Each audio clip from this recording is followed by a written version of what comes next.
have to have an understanding for other people's way of behaving. The key role of management is to coach their people. The success of a company depends on the ideas, abilities and decision-making of the people who work for it. How do you manage people to get the best out of them? What responsibilities does management have towards its employees? We asked two leading business figures how they manage people. Stafford Taylor was Managing Director of Personal Communications at BT, Britain's major telecommunications company. Percy Barnevik, former chairman of International Engineering Group ABB, is now chairman of Investor, ABB's holding company. Sandra Dawson, director of the Judge Institute of Management Studies at Cambridge University, provides an academic perspective. In different organisations, there are different management styles. What are some of these different management styles? Stafford Taylor talks about the traditional command and control management style, where orders are passed down through the company. He thinks companies need to hand over responsibility to their employees and encourage them to make their own decisions and act on them. I think you need to look at the kind of different styles of management. And we have in this country, certainly in the UK, in many, many businesses, still a kind of command and control style of management. And what I mean by that is that the senior management have, through some ultimate wisdom with which they happen to be gifted, decide exactly what's going to happen throughout the company. And they set a series of commands of how the company is going to move forward.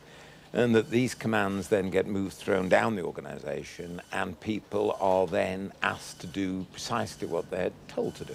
As far as is possible, and as far as is practical, we should leave it to our employees to take ownership of decisions, ownership of problems, and resolve those problems. And in the main, they do. I mean, certainly in my own organisation, I reckon 98, 99% of the people are very responsible individuals that will get on and do the job in a proper way.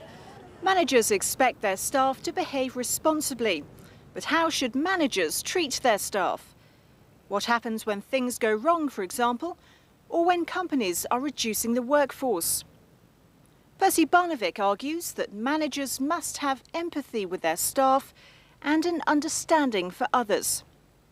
Stafford Taylor sees the key factors as teaching or coaching employees so that they learn from their mistakes and the whole organisation benefits. But first, Percy Barnevik. You can take any company who is undergoing a reduction of people, and that's when your policies are put to a test. It's easy in good days to talk about that people are your most valuable asset, and all that. Then when you're stuck with a problem to diminish. How do you handle people?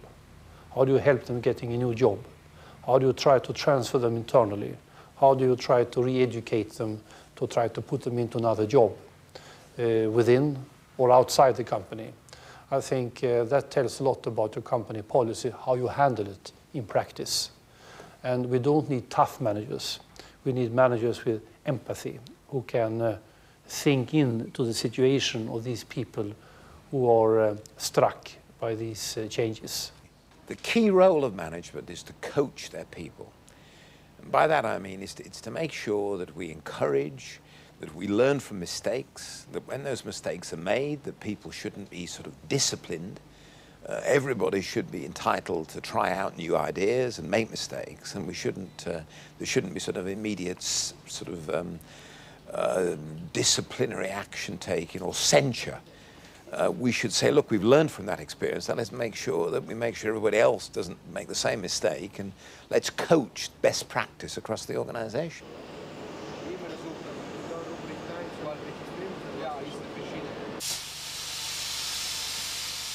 At the end of the day, you have to have an understanding for other people's way of behaving, their culture. You have to spend time together to really discuss problems. You have to share the same values. You have to reward people who really contribute to the group benefit, not just to their own benefit. Professor Dawson agrees that greater responsibility for employees is essential.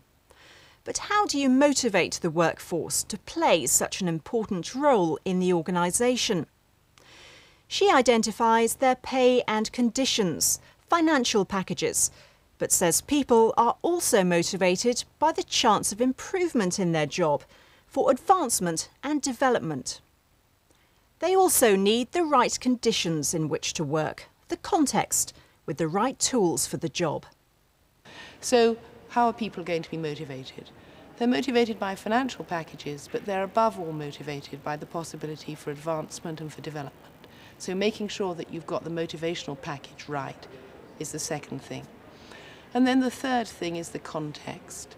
If you think about a carpenter, you can have a wonderfully skilled carpenter, he can be highly motivated, but if he doesn't have very good tools, then he won't do a very good job. So what sort of tools are needed in terms of IT, in terms of manufacturing systems, in terms of management accounting systems? And if you can get the capacity, the motivation, and the tools right, then you can motivate people very, very well in an empowered organisation. We've heard how good management motivates its employees, but how do companies benefit from giving their employees more responsibility? Sandra Dawson believes organisations will be quicker to respond. They're able to add value, provide services that improve what they offer customers, and be more competitive. This will in turn sustain the business, that is, make sure it continues to exist and is able to tackle the problems of tomorrow.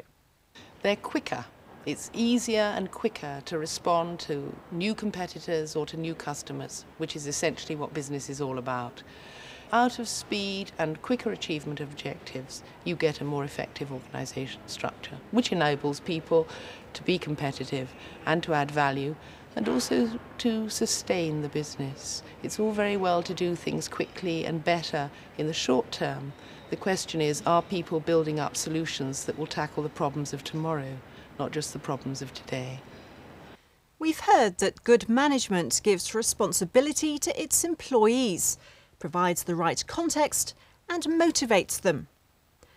There is no doubt that this results in greater job satisfaction and has long-term benefits for the company.